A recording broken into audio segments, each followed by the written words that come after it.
What's a view of what's happening in China right now in terms of design and advancement?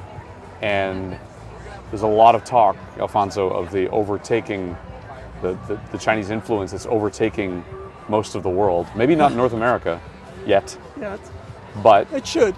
It should. Yeah. It's a strange thing for me to say. I understand, yeah. Because I don't think it not happening doesn't help us. Because what's happening is an interesting thing that's happening.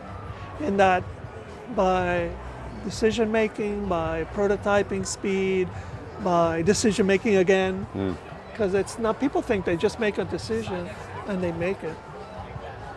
That's not what happens. I've had programs that at Cabin Fix, we change the length and the shape of a car. At Cabin Fix, which on a 26-month process is deep into this. They are the agility of the Chinese producers, creators. Yeah. This is something we have to have in this country.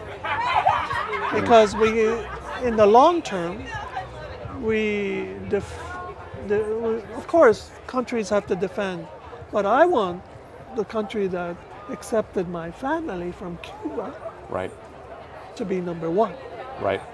And to be number one is the new language is agility and efficiency. It doesn't mean anything changes in the joy that we have. Right. We just have to learn to get to the end quicker than we do. So I have jokes about China in the sense that it's almost, I think the cars are beautiful. Yep. Not all of them, of course, Neos and some of these Zeekers and Avatars, these are stunning cars. And it's like if Porsche, Cayenne, it's not two companies, it's the Cayenne and the Panamera had the most beautiful babies. Yep. Yep. And they're made perfectly.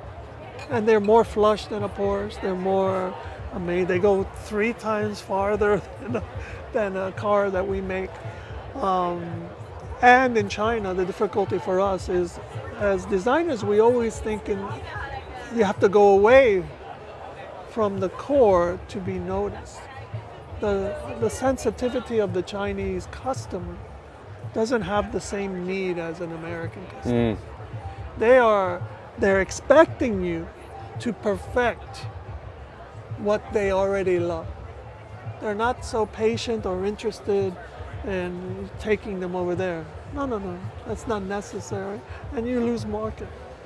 This is what was happening. We were insisting, and I was responsible and criticized rightfully for demanding a uniqueness.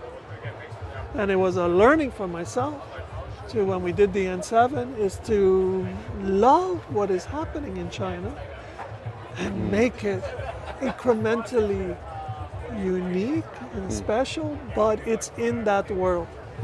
And that part doesn't need to happen here.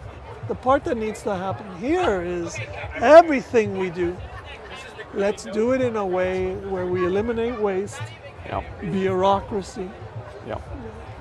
Most people think that China has a bureaucracy, and not in decision making. It's incredibly decisive and incredibly... The CEO is looking at sketches and formulating and sharing opinions. This is a huge advantage Ivan, our new CEO, has. He's so linked to Monozukuri making things from us. He's an engineer, but he was so deep involved with design that I think that China is something we must learn from. And I don't mean practically, because in Europe you're going to deal with it.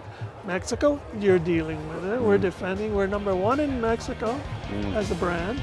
But the fact is we're being surrounded by the Chinese. Everywhere in the world. Yeah, everywhere except the except US. Canada But and the that's US. why I'm saying it's not healthy To resist. I know I won't resist it because I think it's going to make us better.